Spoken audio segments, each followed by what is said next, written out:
আমি অনেক সংখ্যক মানুষকে দেখেছি, তাদের কাছে অত্যাধিক জ্ঞান আছে, শিল্প আছে, পর্বতের মতো উচ্চতা লাভ করতে চাই, সব ঠিক আছে, কিন্তু তার জন্য আমরা কাজ কি করি? যদি এরকম আমরা হতে চাই, তাহলে সবার আগে সূর্যের মতো নিজেকে উজ্জ্বল করুন। সূর্যের সব থেকে বেশি আলো নিজের অন্তরে থাকে। নদীর মতো নিজের পথ নিজেই তৈরি করুন। পাথরের সাথে ধাক্কা খাওয়ার পরেও থেমে না যাওয়া শিখুন। হিমালয় পর্বতের মতো উচ্চতা লাভ করতে হলে সেটার মতো অটল থাকতে শিখুন। একটা কথা অবশ্যই মনে রাখবেন, নিজেকে জ্বালাবেন, তবেই সংসারকে আলোকিত করতে পারবেন। রাধা রাধা।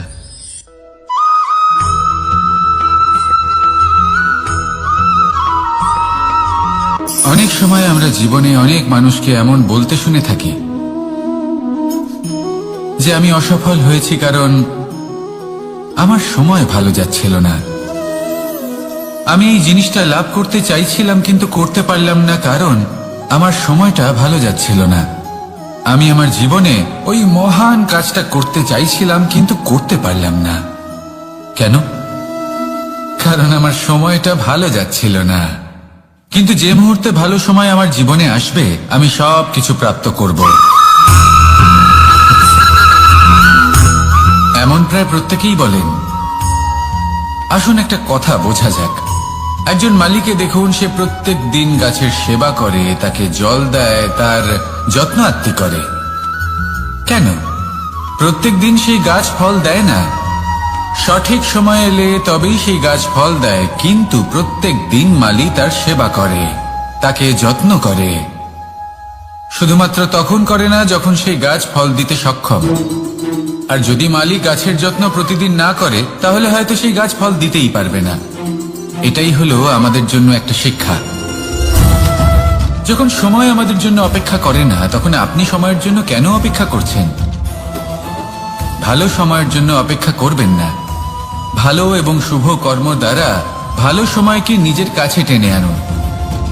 নিরন্তর কর্ম করুন, পরিশ্রম করতে থাকুন। শুভ সময় আপনা থেকেই আপনার কাছে আসবে। আসুন আমার সাথে ভালোবেসে বলুন, রাধা রাধা।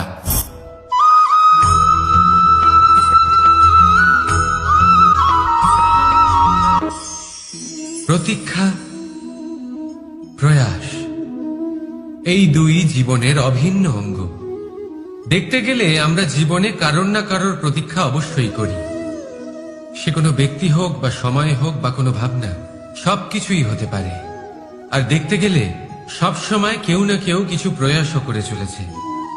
যেমন সাফল্য আসার প্রতীক্ষা, বিফলতা যাতে না আসে তার জন্য প্রয়াস। সুখ আসার প্রতীক্ষা, দুঃখ যাতে না আসে তার জন্য প্রয়াস।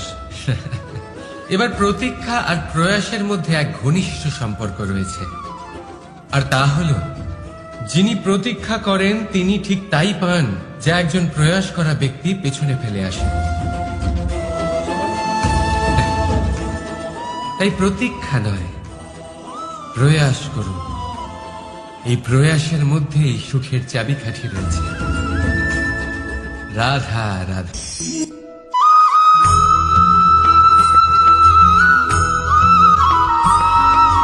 আমাদের জীবনে অনেক ধরনের ব্যক্তি এসে থাকেন। কেউ কেউ আমাদের সাথে থেকে যান, কেউ আমাদের থেকে দূরে চলে যান।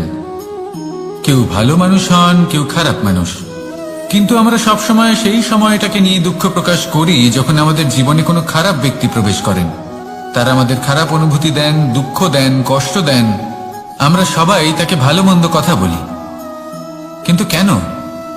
এমন বিভিন্ন ধরনের মানুষ, খারাপ মানুষ, ভালো মানুষ সবার জীবনেই আসেন এবং সকলকেই একটা অমূল্য শিক্ষা দান করে যান।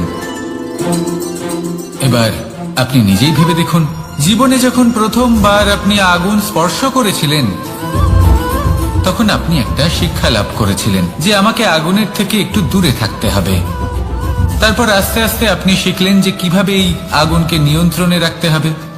তারপর আপনি শিখলেন যে কিভাবে নিজের জীবনে তাকে প্রয়োগ করতে হবে, তা সে অন্ধকারে প্রকাশ লাভ করার জন্য হোক বা খাবার বানানোর জন্য।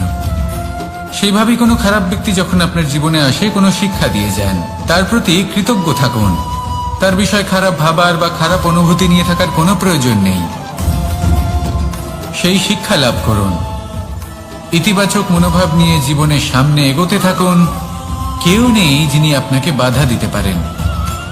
আসুন আমার সাথে ভালোবেসে বলুন, রাধা রাধা।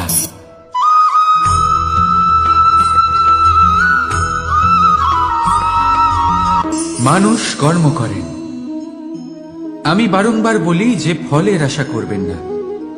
তাও মানুষ কোথাও না কোথাও নিজের কর্মের বদলে কোনো না কোনো ফলের আশা অবশ্যই রাখেন। কখনো তিনি সফল হন, কখনো অসফল। সেই জন্যই আমি বলি যে ফলের আশা কখনো রাখবেন না, কারণ সাফল্য বা অসফলতা মনের মধ্যে রাখলে কখনো কোনো লাভ হয় না। যদি সাফল্য মনের মধ্যে রাখেন তাহলে অহংকার জন্ম নেবে। যদি অসফলতা মনের মধ্যে রাখেন তাহলে এক হীনমন্যতায় আপনি ভুগবেন, যা দিয়ে কোনো শুভকর্ম হবে না। সেই জন্য শুধুই কর্ম করে যান, কর্মেই মগ্ন থাকুন। আর আসুন আমার সাথে ভালোবেসে বলুন, রাধা রাধা।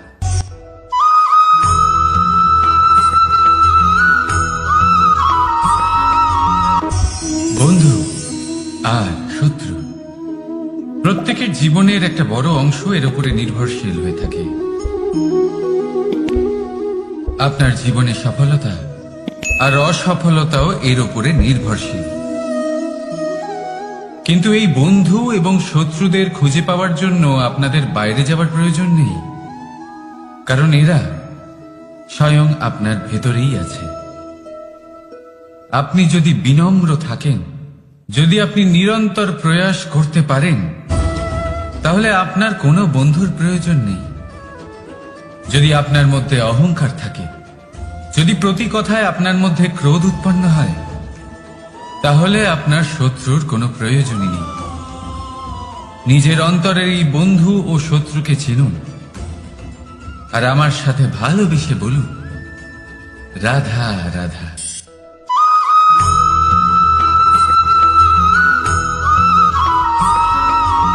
সংসারে সকলে উঁচুতে উঠতে চায়, কেউ নত হতে চায় না। সবাই এটা মনে করে যে নত হওয়ার অর্থ হলো তাদের আত্মসম্মান এবং অহংবোধের বিরুদ্ধাচরণ করা। তাদের মনে হয় যে যদি আমরা নত হই, সংসার আমাদের দুর্বল মনে করবে, তাদের শৌর্য এবং তাদের ব্যক্তিত্বের অপমান হবে। কিন্তু এটা কি সত্যি? প্রত্যেকবার নত হওয়ার অর্থ কি সম্মানহানি হওয়া? কখনোই নয়। আপনি নিজের জীবনকেই দেখে নিন। আপনার কোনো অমূল্য জিনিস যদি নিচে পড়ে যায়, তাহলে তাকে কিভাবে তোলেন?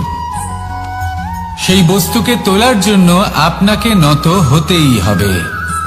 আপনি বড়দের আশীর্বাদ কিভাবে লাভ করেন? আপনি নত হয়ে তবেই তাদের আশীর্বাদ লাভ করতে পারেন, তাই না? ভেবে দেখুন, আপনি একটা পথে হাঁটছেন, আপনি দেখতে চাইছেন যে আপনি সঠিক পথে হাঁটছেন কিনা, পায়ের নিচে কাঁটা পড়ে আছে কিনা। কিভাবে দেখবেন? আপনাকে সেই মাথা নত করেই দেখতে হবে। এর অর্থ কি? অর্থ খুব সহজ। প্রত্যেকবার নত হওয়া অনুচিত নয়, সেটা কোনোভাবেই সম্মানহানি নয়। পরিস্থিতি অনুসারে এবং যেখানে প্রয়োজন, আপনি নত হতে শিখে গেলে আপনি অনেক কিছুই লাভ করতে পারবেন। জ্ঞান, মান, গুণ, বিশ্বাস। সেই জন্য প্রয়োজন এবং পরিস্থিতি অনুসারে নত হতে শিখুন, এতে অনুচিত কিছুই নেই। আত্মসম্মান থাকা অত্যন্ত প্রয়োজনীয়, কিন্তু তা যেন কখনো অহংকারে পরিণত না হয়। এই বিষয়ে অবশ্যই নজর রাখবেন এবং আমার সাথে ভালোবেসে বলবেন, রাধা রাধা।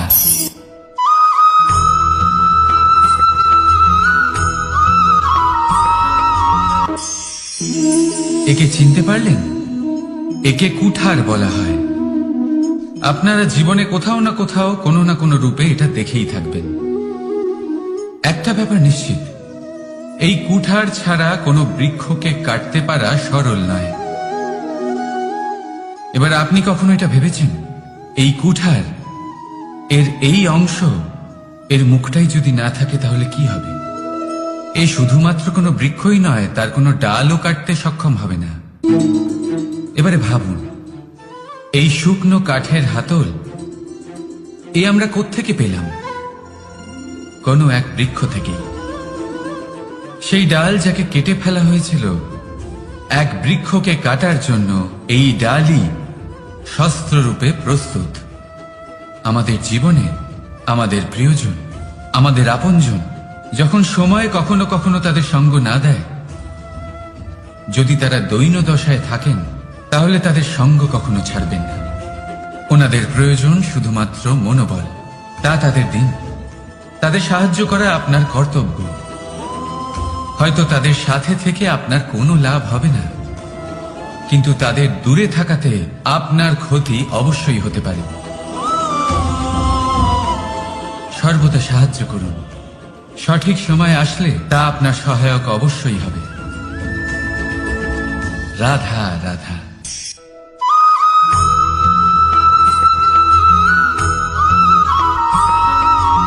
যোগাসন। এই আগুনের জন্য যে শক্তির প্রয়োজন হয় তা আসে এই তেল থেকে। যদি এই তেল সমাপ্ত হয়ে যায় তাহলে এই প্রকাশ তাও সমাপ্ত হয়ে যায়। আর আমাদের জীবনে এই তেল হলো আমাদের কর্ম, আর এই আগুন আর এর দ্বারা উৎপন্ন হওয়া প্রকাশ আমাদের ভাগ্য। যত আমাদের কর্ম ক্ষীণ হতে থাকবে, আমাদের ভাগ্য সৌভাগ্য কোথাও না কোথাও লুপ্ত হয়ে যাবে। যে উজ্জ্বল ভবিষ্যৎ আমরা চাইছি তা কখনো লাভ করতে পারবো না যদি কর্ম না করি। ঠিক যেমন তেল ছাড়া অগ্নি উৎপন্ন হয় না, তেমনি কর্ম ছাড়া সৌভাগ্য হয় না। আর যেমন কর্ম তেমন ভাগ্য। তাই সবসময় কর্ম করতে থাকুন, কর্ম করা থামাবেন না। আর আমার সাথে ভালোবেসে বলুন, রাধা রাধা।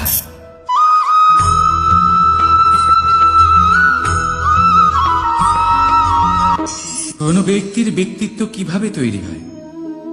আপনার কি মনে হয় যে ব্যক্তি জন্ম থেকে তার স্বভাব নিয়ে জন্মায়, নাকি আপনার মনে হয় যে এই প্রকৃতি ব্যক্তির জন্য তার নিয়তি রচনা করে? না, এরকম একেবারেই হয় না। আমি আপনাকে বোঝাচ্ছি। যখনই বৃষ্টি পড়ে কোনো বিন্দুর দিকে দেখবেন। এবার এই বিন্দু যেখানে পড়ছে তার উপরে নির্ভর করছে তারপর কি হবে। যদি এই বিন্দু পড়ে কোনো ক্ষেতের ওপরে, তাহলে কোনো নতুন ফসলের জন্ম দেবে। যদি সেই গরম কড়াইতে পড়ে তাহলে বাষ্পীত হবে। যদি সে কোনো সাপের মুখের ভেতরে পড়ে তাহলে বিষ তৈরি হবে। ঝিনুকের ভেতরে পড়লে মুক্তো তৈরি হবে। যদি কোনো পাতার ওপরে পড়ে তাহলে শিশির তৈরি হবে। একই বিন্দু, কিন্তু তার সঙ্গত তার ভবিষ্যৎ এবং ব্যক্তিত্ব নির্ধারণ করবে। এবার এটা তো শুধুমাত্র এক বিন্দু, তার কাজ হলো শুধুমাত্র পড়া। কোথায় সেটা সেও নির্ধারণ করতে পারে না। কিন্তু আপনি হলেন মানুষ। আপনি বাছাই করতে পারবেন যে আপনার সঙ্গী কারা হবে, কাদের সাথে আপনি মেলামেশা করে বড় হবেন। তাই তা ভালোভাবে করুন, কারণ এই নির্বাচন আপনার হাতে, কারণ এই জীবন আপনার, ভবিষ্যৎ আপনার। এবার আপনি মহান হতে চান কি না তার নির্ণয় আপনাকেই করতে হবে। আসুন আমার সাথে ভালোবেসে বলুন, রাধা রাধা।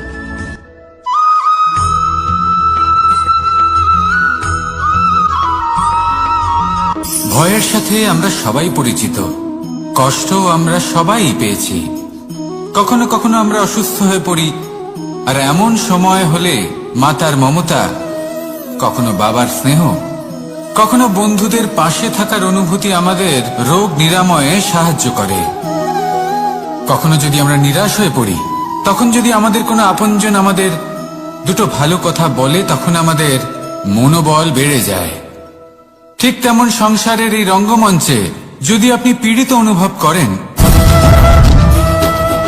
কিছু শুভ কথা আলোচনা করুন, কিছু স্তুতি গান করুন, কিছু মুহূর্তের জন্য হলেও নিজের ইষ্টদেবের কথা স্মরণ করুন আর প্রার্থনা করুন। সাহস বাড়বে, শক্তিও বৃদ্ধি পাবে এবং সামনে এগিয়ে চলার পথও দেখতে পাবেন। তখন এই মন প্রসন্ন হয়ে বলবে, রাধা রাধা।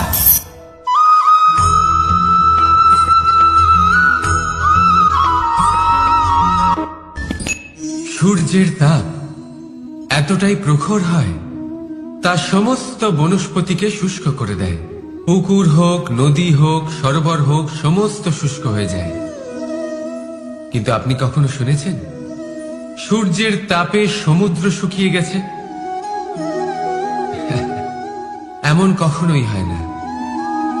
আর এর পেছনেই লুকিয়ে রয়েছে এক অমূল্য জীবনের শিক্ষা। সমুদ্রের মতো নিজেকে ধৈর্যশীল করে তুললে, নিজেকে সংযমী করে তুললে সূর্যের তাপ আপনার কোনো ক্ষতি করতে পারবে না। আপনার অন্তর থেকে সেই তাপ বাষ্পায়িত হয়ে মেঘ তৈরি হয়ে সূর্যকে ঢেকে দেবে, আর তারপর হবে শুধু সাফল্যের বৃষ্টি। তাহলে আসুন আর আমার সাথে ধৈর্যের সাথে বলুন, রাধা রাধা।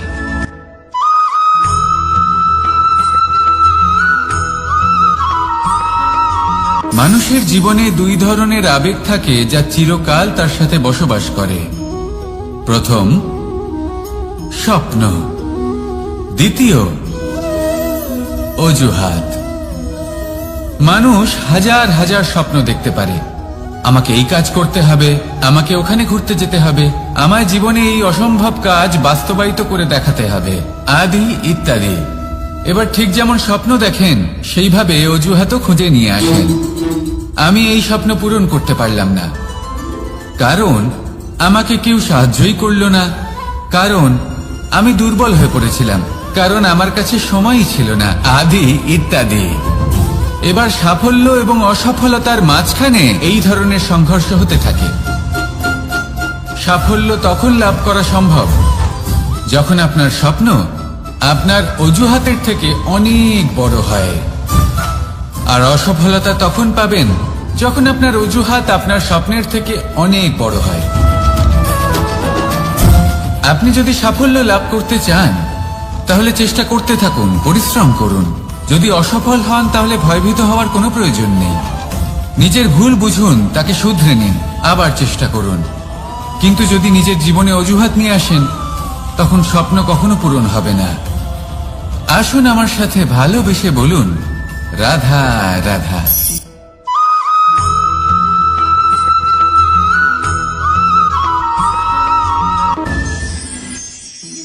মানুষ অসুস্থ কেন হন? শারীরিক দুর্বলতার কারণে? না, মানুষ অসুস্থ হন তার মানসিকতার কারণে, তার বিবেকের কারণে, তার কর্মের কারণে, তার ক্রোধের কারণে। আর যখন কেউ সুস্থ হন, ঠিক হয়ে যান, তার মানে এটা নয় যে শুধু ওষুধের জন্য তিনি সুস্থ হয়েছেন। না, এটা কারোর তার প্রতি প্রেমের প্রভাব, বিশ্বাসের প্রভাব, সম্বলের প্রভাব। শুধুমাত্র ওষুধ দিয়ে কিছুই হয় না। যদি মনে প্রেম থাকে, বিবেক থাকে, বিশ্বাস থাকে, সম্বল থাকে, তবেই সেই ওষুধ কাজ করতে পারে। তাই মনে রাখবেন, এই জীবন হলো অত্যন্ত ছোট। মনে প্রেম ভাব রাখুন, মিত্রতা করুন, শত্রুতা নয়। ভালোবাসুন, বিদ্বেষ নয়। আর এই ভালোবাসার সাথেই বলুন, রাধা রাধা।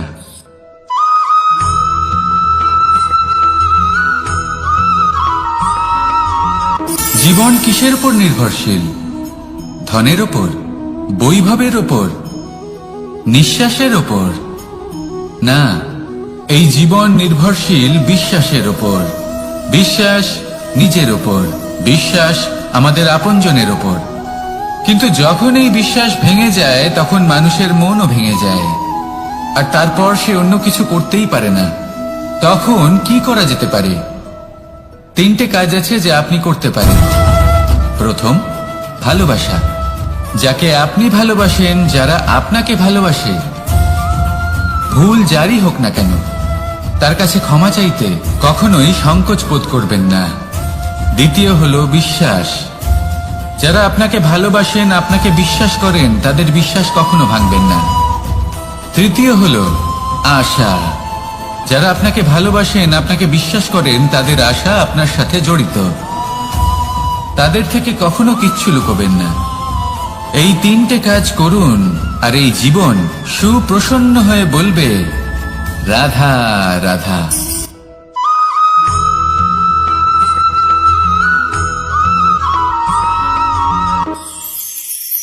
মানুষ জীবনে সব সময় চিন্তা করে, ভাবতে থাকে যে তার জীবনে কতই না সমস্যা। তারপরে নিজের আশেপাশে দেখে আর ভাবে যে সবাই কত প্রসন্ন, শুধু আমার জীবনেই সমস্যা আছে। কিন্তু বিষয়টা তা নয়। শুধু প্রত্যেক ব্যক্তিরই নয়, প্রত্যেক প্রাণীরও জীবনে সমস্যা আছে। এবার মানুষ একটা পাখিকে দেখে এটাই ভাবে যে এদের জীবন কতটা সহজ। কোনো দেশেরই সীমারেখা এদের ওপর লাগু হয় না। কোথায় থাকবে সেই নিয়েও কোনো ভাবনা নেই। কত শান্তির জীবন এদের। তারপর সে একটা পিঁপড়েকে দেখে আর এটা ভাবে কি অসাধারণ, এদের তো সারা জীবনই মাটির উপরেই অতিবাহিত হয়, খাবারটাও মাটিতেই পেয়ে যায়। কি শান্তির জীবন এদের। কিন্তু যখন কোনো ঝড় আসে তখন সবার আগে সেই পাখির বাসাটাই ঝড়ে ভেঙে যায়। এই পাখি যে শাখাতেই গিয়ে বসে পড়ুক, তাদের উপর সবসময় সংকট থাকে যে ওপর থেকে কোনো বড় পাখি এসে তাদের উপর প্রহার না করে, তারা নিজেদের প্রাণ না হারায়। আর যদি কথা বলি পিঁপড়েকে নিয়ে, এদের উপর সবসময় সংকট থাকে যে কোনোভাবে বাতাস বা জল এদের ভাসিয়ে না নিয়ে যায়, কোনো প্রাণী ওকে পা দিয়ে পিষে না দেয়, এই পিঁপড়ে পিষ্ট হয়ে না মারা যায়। দেখুন, সমস্যা প্রত্যেকের জীবনে রয়েছে আর এই সমস্যা আসতেই থাকবে। এর অর্থ এটা নয় যে এই সমস্যার সম্মুখীনই হওয়া যায় না, এর সমাধানও সম্ভব নয়। প্রত্যেক সমস্যার সমাধান অবশ্যই আছে, শুধু শান্ত মনে সেটা খুঁজে বের করতে হবে। তাহলে সেটাই করুন, প্রত্যেক সমস্যার সমাধান করতে থাকুন। যত সমাধান করবেন জীবন আনন্দময় হয়ে উঠবে। যদি সমাধান না করেন তাহলে আজীবন দুঃখই পেতে থাকবেন। আসুন আমার সাথে ভালোবেসে বলুন, রাধা রাধা।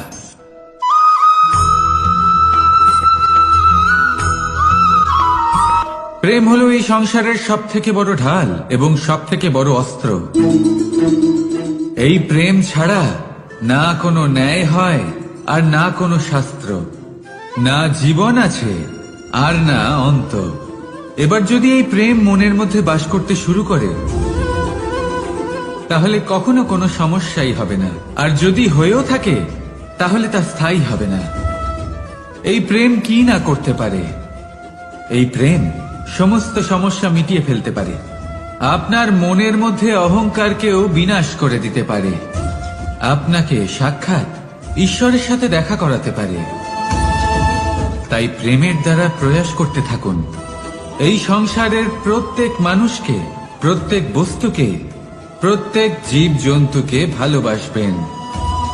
আর এই প্রেমের দ্বারাই বলুন, রাধা রাধা।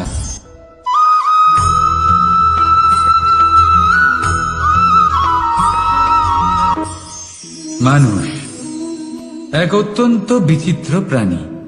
পরিকল্পনা করে, ষড়যন্ত্র করে, প্রচেষ্টা করে, কাউকে পরাজিত করার চেষ্টাও করে। সাপকে একটা দড়ি মনে করে হাতে চেপে ধরার চেষ্টা করে, কিন্তু একটা কথা বুঝতেই পারে না, সময়ের এই সাপ, এটা হাতে চেপে ধরাই যায় না। আর আপনি যা করবেন তা আবার ফিরে আসবে আপনারই সামনে। দেখুন, এতে কিছুই যায় আসে না যে আপনি কুম্ভকারের পুত্র নাকি কৃষ্ণের পুত্র। যদি আপনি অনুচিত কর্ম করেন তাহলে আপনার সাথেও অনুচিতই হবে, অশুভ কর্ম করলে আপনার সাথেও অশুভই হবে। কুরু বংশ অত্যন্ত মহান বংশ ছিল। এই কুরু বংশ কি হলো তার সাথে? একটা গোটা বংশ বয়ে গেল, কারণ ওনাদের উদ্দেশ্য অশুভ ছিল। অন্যদিকে 5 জন বনবাসী পাণ্ডব মহাভারত বিজয়ী হলেন, কারণ তাদের উদ্দেশ্য শুভ ছিল। তাই মনে রাখবেন, শুভ অগ্নি প্রজ্বলিত করবেন, শুভ তাপ সঞ্চার হবে। অশুভ অগ্নি প্রজ্বলিত করবেন, নরকেই জ্বলতে হবে। তাহলে আসুন আর আমার সাথে ভালোবেসে বলুন, রাধা রাধা।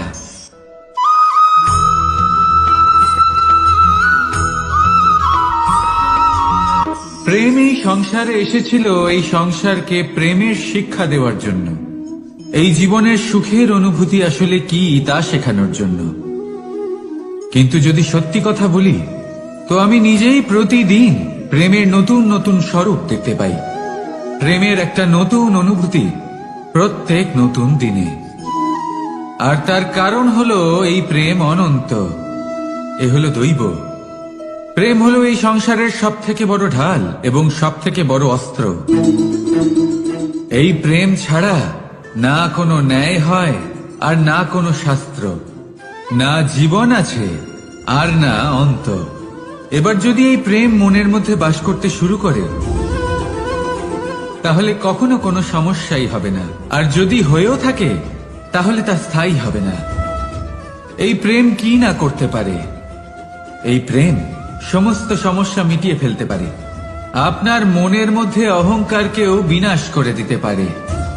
আপনাকে সাক্ষাৎ ঈশ্বরের সাথে দেখা করাতে পারে। তাই প্রেমের দ্বারা প্রয়াস করতে থাকুন।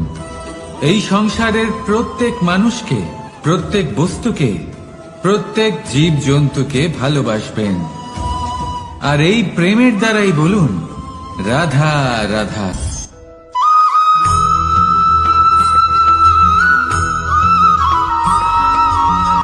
জীবনে এমন কিছু কাজ রয়েছে যা আপনাকে একাই করতে হয়, আর এমন কিছু কাজ রয়েছে যা আপনাকে একসাথে মিলে করতে হয়, একজোট হয়ে, সঙ্গবদ্ধ হয়ে। এবার সঙ্গবদ্ধ বলতে কি বোঝাতে চাইছি? আমি তাদের কথা বলছি না যারা বাস্তবিকভাবে একে অপরের সাথে কাজ করেন। আমি তাদের কথা বলছি যারা একে অপরের থেকে দূরে থেকেও একে অপরকে বিশ্বাস করেন। আমি আগেও বলেছিলাম, সমস্ত বিশ্বের আশা বিশ্বাসেই বসবাস করে, তাই না? তাই যেখানে সমস্ত বিশ্ব আছে, সমস্ত সংসার আছে, সেইখানেই বিশ্বাস রয়েছে। তাই আপনার আশেপাশে এমন দল সঙ্গবদ্ধ করুন যাদের আপনার উপর বিশ্বাস আছে আর যাদেরকে আপনি বিশ্বাস করতে পারেন। তাহলে আসুন আর আমার সাথে ভালোবেসে বলুন, রাধা রাধা।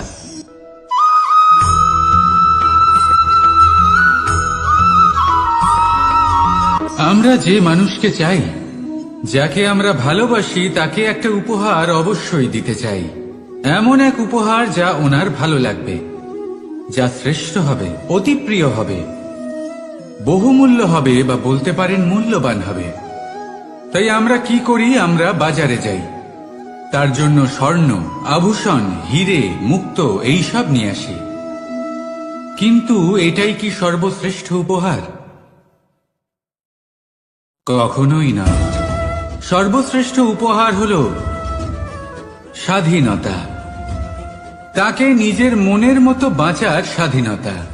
যদি আপনি কাউকে স্বাধীনতা না দিতে পারেন, তাহলে সে কোথাও না কোথাও বন্দী হয়ে যায়, তার বিকাশ কোথাও না কোথাও আটকে যায়। কিন্তু যদি আপনি কাউকে স্বাধীনতা দিতে পারেন, তাহলে আপনি দেখবেন ও সমস্ত সংসারকে, এই জীবনকে নিজের দৃষ্টিভঙ্গি দিয়ে দেখবে, বুঝবে যে কোনটা হলো উচিত আর কোনটা হলো অনুচিত। আর এটাই হলো সর্বশ্রেষ্ঠ। আর এবার যদি কাউকে স্বাধীনতার মাধ্যমে এত বড় একটা শক্তি দিতে পারেন, তাহলে আপনি আমাকে বলুন, এর থেকে বড় উপহার আর কি হতে পারে? আসুন আর আমার সাথে ভালোবেসে বলুন, রাধা রাধা।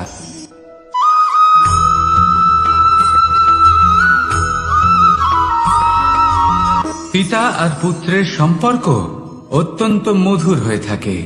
পিতা স্বপ্ন দেখেন, তাকে পূর্ণ করার সকল সম্ভাব্য চেষ্টা করেন, কিন্তু তাও অনেক সময় ওনার স্বপ্ন অপূর্ণ থেকে যায়। তখন পিতা ভাবেন যে স্বপ্ন উনি পূর্ণ করতে পারেননি, ওনার সন্তান তা অবশ্যই পূরণ করবে। যে স্থানে উনি কখনো পৌঁছতে পারেননি, সেই স্থানে ওনার পুত্র অবশ্যই পৌঁছবে। পিতা নিজের সন্তানের ভবিষ্যৎ নিয়ে সেই স্বপ্ন দেখেন, আর যখন সেই সন্তান সামনে এগোতে থাকে, তখন তার দুঃখ হয় না, বরং গর্ব হয়। ওনার ভালো লাগে এটা দেখে যে ওনার সন্তান অনেক উন্নতি করছে। কিন্তু যখন সন্তান নিজের অভিভাবকের শক্তি দেখে, তার যশ দেখে হিংসা করতে থাকে, সমস্যা সেইখানেই শুরু হয়। সেই জন্য সকল সন্তানকে এটা মনে রাখতে হবে, দেখুন, পুত্র হবার সুবাদে এক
আমরা যখনই কোনো যাত্রায় যাব বলে মনে করি তখনই আমরা প্রস্তুত থাকি আসন্ন বিপদের জন্য বা সংকটের জন্য।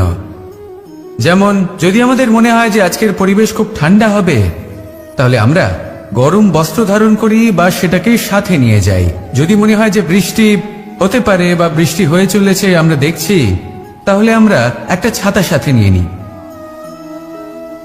আমরা প্রস্তুত থাকতে চাই এবং এটাই উচিত, এবং সেই কারণেই আমরা যাত্রায় সাফল্য লাভ করি।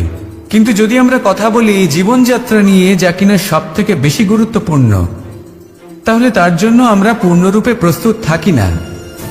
আশেপাশের মানুষ, এই সমাজ, আমাদের সাথী, আমাদের মিত্ররা যে কোনো মুহূর্তে বদলে যেতে পারেন। সেই জন্য আমরা নিজেদেরকে কখনো সাবধান করি না, কখনোই নিজেদের প্রস্তুত করি না। আমাদের এটা কখনোই মনে হয় না যে এরকম হতে পারে, আর সেই কারণেই শেষে গিয়ে আমরা অত্যন্ত দুঃখ পাই।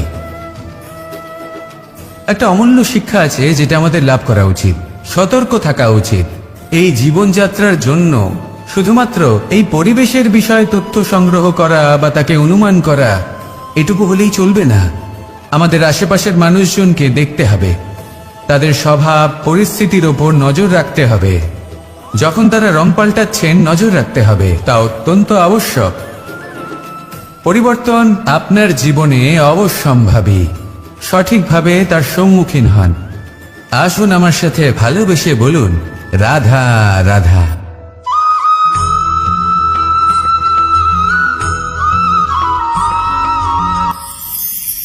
ঈশ্বর আসলে কে? সংসারের বেশিরভাগ মানুষের কাছে ঈশ্বর হলেন এই সংসারের রচয়িতা, পালনকর্তা। কারোর কাছে উনি জ্ঞাতা, কারোর কাছে উনি হলেন আস্থার প্রতীক, আবার কারোর জন্য শুধুমাত্র অন্ধবিশ্বাস। কিন্তু এই ঈশ্বর কি কোনো শরীর, নাকি একটা বোধ, নাকি শুধুই শ্রদ্ধা? ঈশ্বর হলেন তিনি যিনি হলেন আপনার ইষ্ট। সেই জন্যই তো গুরু, মাতা, পিতা এনাদেরও ঈশ্বরই বলা হয়েছে। যাদেরকে আমরা ঈশ্বর বলে মনে করি, যারা আমাদের ইষ্ট, তারা আমাদের একটি পথ দেখান, একটি দিকে চালিত করেন। সেই পথে চলে আপনি শুভ কর্ম করতে পারেন। আর যখন কোনো ব্যক্তি তার ঈশ্বরের আদেশ পালন করেন, তখন সে নিজে থেকেই শুভ পথে অগ্রসর হয়ে যান। বেশ কয়েকজন মানুষ ঈশ্বরের ওপর আস্থা রাখেন এবং ভাবেন যে অনুচিত কোনো কাজ করা উচিত নয়, ঈশ্বর দেখছেন। ওনারা ভয় পান যে কোনো অনুচিত কর্ম করলে কে জানে তার পরিণাম কি হবে।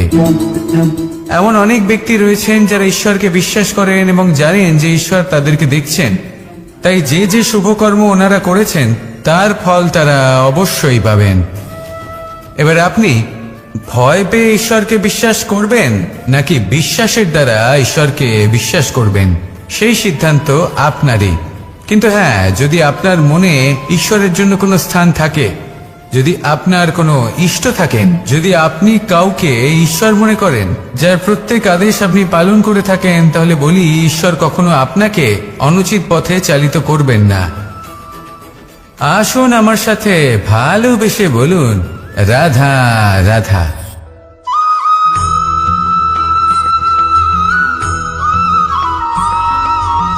আমি রথে যাত্রা করি, বারবার থেমে আপনাকে দেখতে হবে, নিজেকে কিছু প্রশ্ন করতে হবে। আমি কি আজ সেই কর্মই করছি যেটা আমি করতে চেয়েছিলাম? আমি কি আজ সেই জীবন যাপন করছি যেমন আমি যাপন করতে চেয়েছিলাম? যদি এই প্রশ্নগুলোর উত্তর হ্যাঁ হয়, তাহলে এগোতে থাকুন, নয়তো থেমে যান এবং বিচরণ করুন। মনে রাখবেন, এই সংসার অত্যন্ত জটিল, আর এতে হারিয়ে যাওয়া অত্যন্ত সরল। সেই জন্য নিজে থেকে বারবার থামা এবং জীবন চিন্তন করা অত্যন্ত আবশ্যক। তাহলে সেটাই করুন, আর আমার সাথে ভালোবেসে বলুন, রাধা রাধা।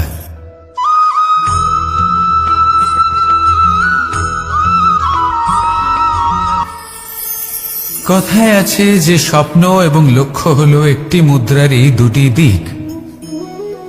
যতক্ষণ না স্বপ্ন দেখছেন, ততক্ষণ বুঝবেন কি করে আপনার লক্ষ্য কি? স্বপ্ন দেখে যদি নিজের লক্ষ্য বুঝতে পারেন, সেটা পেতে চান, তবেই সেটা লাভ করতে পারবেন। কিন্তু স্বপ্ন এবং লক্ষ্য, এই দুইয়ের মধ্যে একটা ভারসাম্য রয়েছে যেটা বজায় রাখা প্রয়োজনীয়। একে আমরা বলে থাকি পরিশ্রম। দেখুন, যদি আপনি স্বপ্ন দেখতে চান, তাহলে পরিশ্রম ত্যাগ করে নিদ্রা লাভ প্রয়োজন। কিন্তু যদি আপনি লক্ষ্য লাভ করতে চান, তাহলে আপনাকে নিদ্রা ত্যাগ করে পরিশ্রম করতে হবে। তাই আলস্য ত্যাগ করুন এবং সিদ্ধান্ত নিন যে আপনি কি চান। আপনার জীবনের এই তুলাদণ্ডে স্বপ্নের পাল্লা ভারী হওয়া প্রয়োজন নাকি লক্ষ্যের? আমার মতে এই দুইয়ের মধ্যে যদি ভারসাম্য বজায় রাখেন, তবে পথ নিজে থেকেই সামনে আসবে। শুধু সেই পথে অগ্রসর হতে থাকুন এবং আমার সাথে ভালোবেসে বলুন, রাধা রাধা।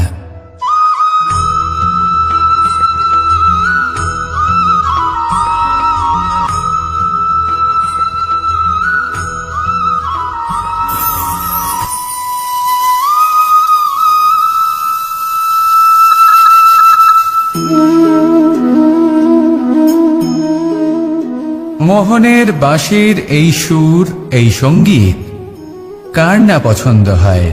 সবারই খুব ভালো লাগে। এবার এই সুর আসে কোথা থেকে? কেউ বলবেন কৃষ্ণের হৃদয় থেকে। সত্য কথা, এই সুর হৃদয় থেকে নির্গত হয় এবং প্রকট হয় এই বাঁশি থেকে। এই বাঁশিটাকে দেখুন, এই ছিদ্রগুলি দেখুন। প্রত্যেকটা সুর থেকে নিজস্ব একটা স্বর নির্গত হয়। এবার যে ব্যক্তি এই সমস্ত সুর এবং স্বর বুঝতে পারেন, এতে নিপুণ, তিনি এই বাঁশির দ্বারা যে সুর নির্গত করবেন তা তো মধুর অবশ্যই হবে। এবার জীবনের সাথেও কিছুটা এরকমই ঘটে।